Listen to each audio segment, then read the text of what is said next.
बदकिस्मती से सबा साहिबा, अरफा साहिबा, राना साहिबा, इन सबकी जो वो जर्नलिज्म में देखता हूं तो confined to a community, defence of a community is stupidity. बात यहां पे स्टूपिडिटी की हो रही है कि आपके मुल्ला मस्जिदों में दावतें दे रहे हैं, प्राइवेट जगहों पे मिलके नमाजें पढ़ रहे हैं, मौजूद हैं, गूगल भरे पड़े हैं, छतें दिखाई जा रही हैं बिल्डिंगों की जिसकी छतों पे बाजमात नमाजें हो रही हैं। उसको एक्सपोज करें तो क्या, अब उनके फोटोशॉप से उनके सर से टोपियां हटा दें, उनकी दाढ़ियां मिटाएं, क्या करें?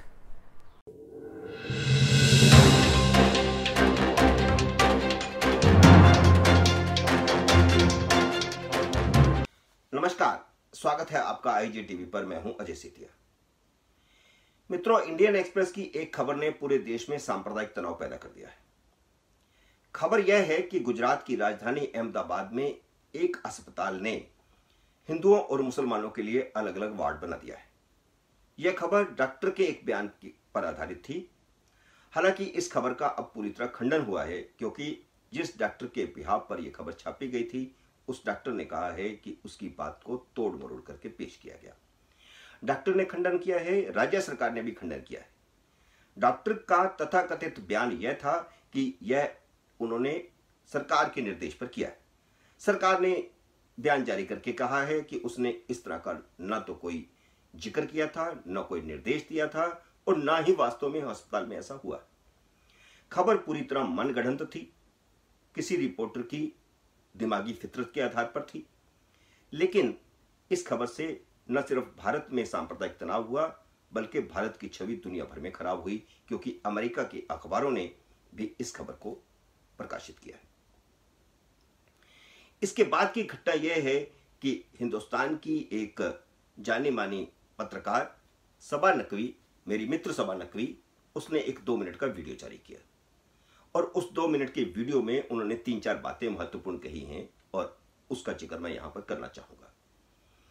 पहली बात उन्होंने यह कही कि आज कोरोना वायरस के इस वातावरण में, जबकि सारा देश इससे लड़ रहा है, उस समय मुस्लिम सब्जी वालों को मोहल्लों में नहीं घुसने दिया जा रहा, जबकि हिंदू सब्जी वाले सब्जी बेच सकते हैं और मोहल्लों के गेट्स पर, कॉलोनियों के गेट्स पर ऐसा पहले छानबीन किया जाता है कि वह मुस्लिम है या हिंदू है और उसके बाद उसको अंदर आने दिया जाता है। सबा नकवी आगे कहती हैं कि क्या भारत के हिंदू ये जानते हैं कि दवा बनाने वाली सिप्ला कंपनी का मालिक मुसलमान है। इसी तरह एक दूसरी कंपनी का वह जिक्र करती है कि उसका मालिक मुसलमान है, और फिर मुसलमानों की ओर से जो भूमिका निभाई गई है देश के निर्माण में या देश के योगदान में, उनका जिक्र करती है। और फिर आखिर में आकर के वह कहती है कि भारत में जो ताजमहल है, मुमताज की यादगार में बनाया गया, वह एक मुस्लिम मॉन्यूमेंट है। उससे जो भारत को इनकम होती है, वहां पर जो लोग दुनिया भर के देखने आते हैं, क्या उसको नजरअंदाज किया जा सकता है? वह जावेद अख्तर का जिक्र भी करती है, शाहरुख खान का जिक्र भी करती है कि इनके साथ जो है वो ठीक सलूक नहीं किया जाता। लेकिन सबा नकवी ने जावेद अख्तर का जिक्र किया, ताजमहल का जिक्र किया, शाहरुख खान का जिक्र किया, लेकिन वह फारूकी मुनव्वर का जिक्र नहीं करती। फारूकी मुनव्वर जो पूरे देश में हिंदू देवी देवताओं का अपमान करता घूम रहा है, एक कॉमेडियन है और उसकी सारी कॉमेडी रामायण और महाभारत के इर्द गिर्द रहती है। रामायण के पात्रों का अपमान लगातार किया जा रहा है, सार्वजनिक तौर पर किया जा रहा है, उसकी वीडियो यूट्यूब पर उपलब्ध है। उसके बारे में सबा नकवी कुछ नहीं बोलती। और सबा नकवी जब ये बोलती है कि गलियों में, मोहल्लों में, कॉलोनियों में मुस्लिम सब्जी वालों को नहीं आने दिया जा रहा, तो वह क्या ये नहीं समझती कि ऐसी स्थिति क्यों पैदा हुई है? ऐसी स्थिति पैदा हुई है तबलीगी जमात के कारण। तबलीगी जमात ने जिद करके सम्मेलन किया, मरकज हुआ, बावजूद इसके कि पूरी दुनिया में कोरोना वायरस को लेकर के एहतियात बरते जा रहे थे, सरकारों की तरफ से निर्देश दिए जा रहे थे, और दिल्ली सरकार से निर्देश दिया जा चुका था, भारत सरकार की तरफ से निर्देश दिया जा चुका था। अब यह भी स्पष्ट हो चुका है कि 19 मार्च को निजामुद्दीन पुलिस ने मौलाना साद को बुला करके समझाने की कोशिश की थी। मौलाना साद पुलिस स्टेशन नहीं आए। हिंदुस्तान में कभी ऐसा कोई और नागरिक ऐसा कर सकता है क्या कि पुलिस स्टेशन पे उसको बुलाया जाए और वो ना जाए? ये दादागिरी इस तरह की चली जा रही है, हो रही है, और इसके बारे में सबा नकवी तो कुछ नहीं बोलती हैं।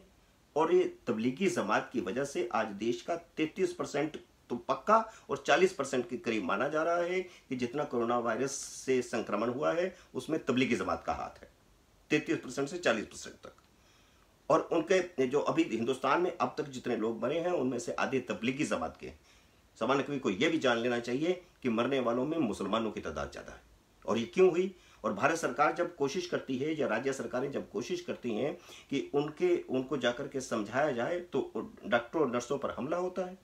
जब मुसलमान मोहल्ले में जाते हैं डॉक्टर, नर्स और पुलिस, तो उन पर हमला किया जाता है। इंदौर में क्या हुआ, हल्द्वानी में क्या हुआ, श्रीनगर में क्या हुआ और अभी मुरादाबाद में क्या हुआ। तो सभा नकवी क्या नहीं जानती कि ये प्रतिक्रिया है, ये क्रिया नहीं है, ये प्रतिक्रिया है। और ये माहौल खराब जो हुआ है देश के अंदर, इसके लिए हिंदू जिम्मेदार नहीं है, इसके लिए जिम्मेदार है मुस्लिम, पहले तबलीगी जमात और फिर ये फारूकी मुनव्वर जैसे लोग, उनके बारे में तो वह कुछ नहीं कहती। इसका जवाब एक बड़े अच्छे ढंग से पाकिस्तानी ने दिया है। पाकिस्तानी मुस्लिम जो वास्तव में भारतीय था और बंटवारे के समय वह जाकर के पाकिस्तान में बसा था। MQM का वो सदस्य रहा, वहां की कराची के पास ही एक जगह है, वहां पर वह नगर पालिका का अध्यक्ष भी रहा। लेकिन MQM के सदस्य होने के नाते, जैसा कि वहां पर सारे लोगों को वहां से जाना पड़ा जो भारत से पाकिस्तान में गए थे, उनके साथ जो बदसलूकी हुई, उसके कई लोग अब दुनिया के दूसरे देशों में शरण लेकर रह रहे। तो ये शख्स हैं आरिफ अजाकिया। ये भी आजकल पाकिस्तान से भाग करके इंग्लैंड में रह रहे हैं और आरिफ अजाकिया हिंदुस्तान की संस्कृति को बड़े अच्छे ढंग से जानते हैं। अजीज दोस्तों, अस्सलाम वालेकुम, नमस्ते, सत श्री अकाल, गुड आफ्टरनून। मेरी बहन सबा नकवी साहिबा ने आज एक सुबह वीडियो शेयर की है जिसमें वो बड़ी कंसर्न नज़र आती हैं और वो हिंदुस्तान के कुछ मुसलमानों के एहसानात भी गिनवा रही थीं। और तो मुझे ज़रूरी लगा कि मैं बीइंग ए मुस्लिम और आफ्टर ऑल उसी मट्टी की पैदावार, उसी DNA की पैदावार, तो मैं समझता हूँ कि कुछ चीज़ों को हम हिस्ट्री को करेक्ट कर लें तो बेहतर रहेगा। देखें, सबा साहिबा के वालिद साहब ने हम एज ए मुहाजिर हमारे कराची और अर्बन सेंटर्स ऑफ सिंध पे जब मिलिट्री ऑपरेशन हो रहा था और पीक पे था 90s में, तो उस वक्त हमारे ऊपर जो जुल्म हो रहा था उसमें इंडिया से भी बहुत कम लोग लिखते थे। उसमें एक सबा साहिबा के वालिद साहब थे जो बहुत एक्सटेंसिवली हमारे लिए लिखते थे और काफ़ी हमें हौसला मिलता था।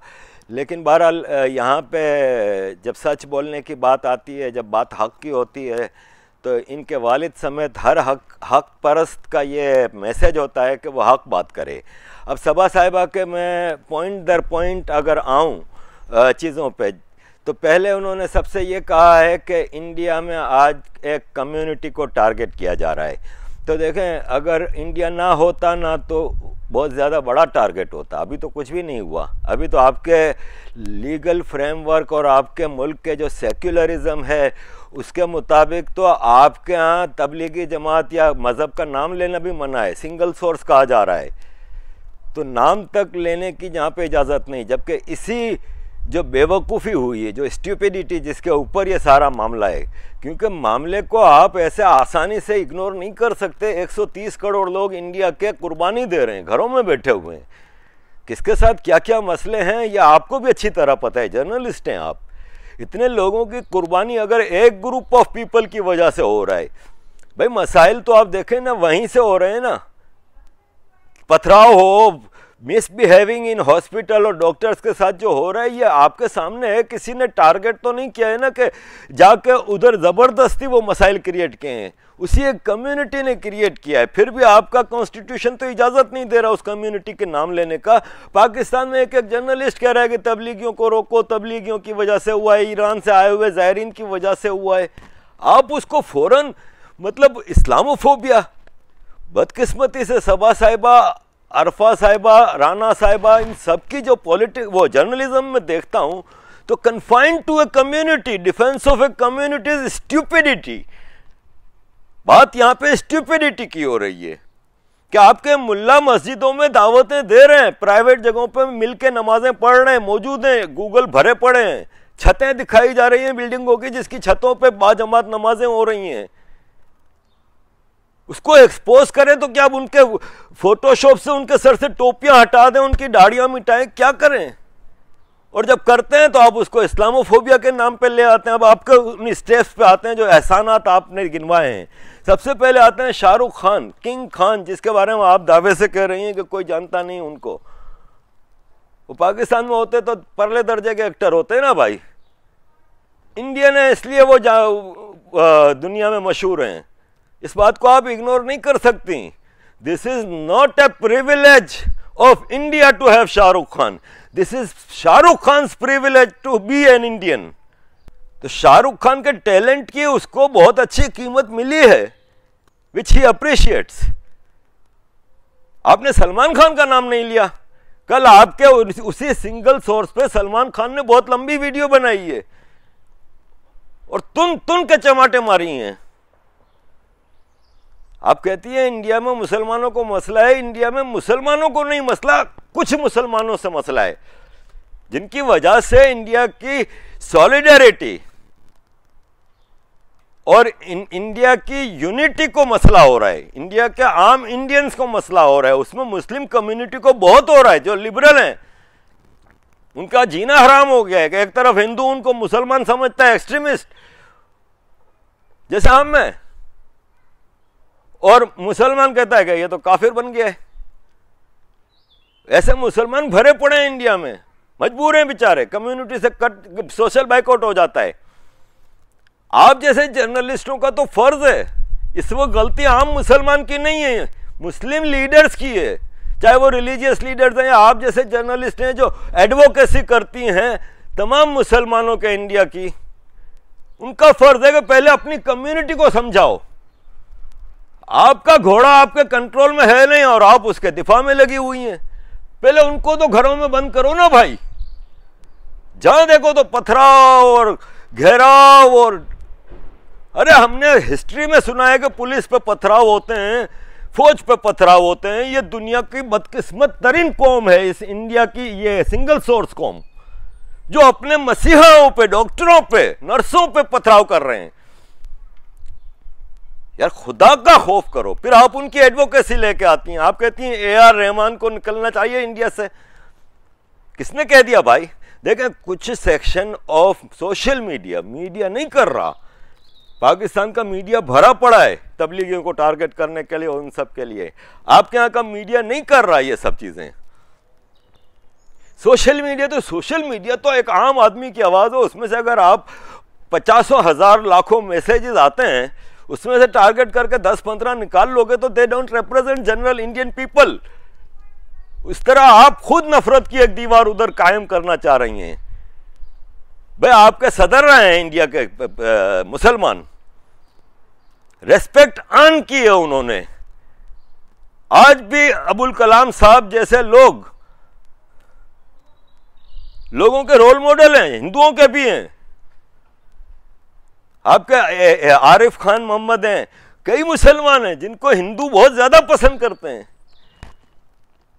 तो वहां मजहब नजर नहीं आता। फिर मसला वह है कि मजहब के अंदर जो जुगादरी है, मदारी है, उन्होंने जो खेल खेला हुआ है अपनी दुकानें बचाने के लिए, कम से कम आप उसको तो रोकें। आप कह रही हैं जावेद अख्तर साहब को लिरिक्स लिखना छोड़ दें। देखिए, माजरत के साथ जावेद अख्तर साहब बहुत अजीम शायर होंगे, लेकिन उनको उनके एक एक लफ्ज की कीमत दी गई है, मोहब्बत की सूरत में, अप्रिसिएशन की सूरत में, पसंदीदगी की सूरत में, और फाइनेंशियली। उसको आप एज ए इस्लामिक कंट्रीब्यूशन तो ना काउंट करें। जावेद साहब तो खुद कहते हैं कि मैं एथेइस्ट हूं, तो पहले उनसे पूछ तो लें कि आपने उनको मुसलमानों की लाइन में खड़ा क्यों कर दिया। अब आते हैं आपके मेन पॉइंट पे, जिसकी आप बहुत ज्यादा प्राइड लेती हैं, ताजमहल। मुझे सिर्फ इतना बता दें कि ये ताजमहल क्या मंगोलिया से लाया गया था? मुगल वहां से लेके आए थे, या वहां से पैसे लेके आए थे और उससे बनाया था, या वहां से मजदूर लेके आए थे और उससे बनाया था, या वहां से पत्थर लेके आए थे और उससे बनाया था? इसमें मुसलमान कौन सा है? इसमें गैर हिंदुस्तानी कौन सी चीज है? मुझे सिर्फ इतना बता दें। लंबी कहानी है ताजमहल की, घंटों में आपसे इस पे बहस कर सकता हूं। जिस मोहब्बत की निशानी को आप ये ताजमहल कहती हैं, वो 16वां बच्चा जनते हुए मरी थी मलका, जिसकी मोहब्बत के गम में ये ताजमहल बना था, और उसी गम में फिर उसकी बहन से शादी की थी। और ये मलका जिसके मरने के गम में ये महल बनाया गया था, उसके शौहर को जंग पे भेजा था, कत्ल करवाया था, और उससे फिर ये शादी रचाई गई थी। ये है आपकी मोहब्बत की कहानी। इस्लाम की तारीख को ना कुरे दो सब साहिबा, बहुत गंद है इसमें। इसी मोहब्बत के देवता शाहजहां के बेटे ने अपने भाइयों को कत्ल किया था, आलमगीर, औरंगजेब आलमगीर ने। ना कुरे दें तारीख को, बड़ी गंदी है। ताजमहल की बुनियादों में कितने करोड़ों लाखों हिंदुस्तानियों की कब्रें हैं। साल 2 साल नहीं 20 साल लगे थे। 2, 10, 20 हजार 100 नहीं हजारों मजदूर घराने कुर्बानियां दी हैं, हिंदुस्तानी थे। वो सारा पैसा हिंदुस्तानी था। मुगल वहां से कुछ लेके नहीं आए थे, भर भर के ताशकंद और बुखारा और समरकंद में तरक्कियां हुई थी, इसी हिंदुस्तान से लूट के लेके गए थे। तैमूर लंग से सिलसिला शुरू हुआ था, मुगल तो बाद में आए थे। मुगलों की तारीख ना गिनवाया करें हमें, और मुगलों का सेक्युलरिज्म भी हमें ना दिखाया करें। अच्छी तरह पता है, बड़ी लंबी वीडियोस हो जाती हैं, मैं आपको 4 घंटे बैठ के इन चीज़ों पे लेक्चर दे सकता हूँ। लेकिन बी ए इंडियन फर्स्ट, जहाँ आपके जैसे जर्नलिस्ट, आपकी बहन आरफा साहिबा कहती हैं अपने पिछले साल की ट्वीट में कि जय श्री राम नहा, भारत माता की जय ना कहा करो, ये कम्युनल है, क्योंकि इसमें एक देवी की वो आ जाती है। भारत माता की जय का मतलब मदरलैंड इंडिया जिंदाबाद, पाकिस्तान जिंदाबाद, इंग्लैंड जिंदाबाद, हर मुल्क का ये नारा होता है। ये हिंदी में भाई, इसको कम्युनल। फिर इस साल जब सिटीजन अमेंडमेंट एक्ट के मामला शुरू हुए, तो ला इलाहा इल्लल्लाह और अल्लाह अकबर जब बहुत ज़्यादा चलने लगा दिल्ली में, तो ये ट्वीट करती हैं कि ला इलाहा इल्लल्लाह और अल्लाह अकबर कम्युनल हैं, नहीं है, सेक्युलर हैं, इसलिए it gives strength to a group of people. इस तरह की सियासत और सहाफत आप लोग करके मुसलमानों को और तकलीफ में डाल रहे हैं। इंडिया के आम इंडिया के लोगों को समझाएं। अभी किसी हिंदू को और आम इंडियन को समझाने की ज़रूरत नहीं, आम मुसलमान को ट्यूशन की ज़रूरत है। बाद में खेलते रहिएगा इस्लामोफोबिया और बाकी सारी चीज़ें, लेकिन इस वक्त शदीद ज़रूरत आम मुसलमान को ट्यूशन देने की है।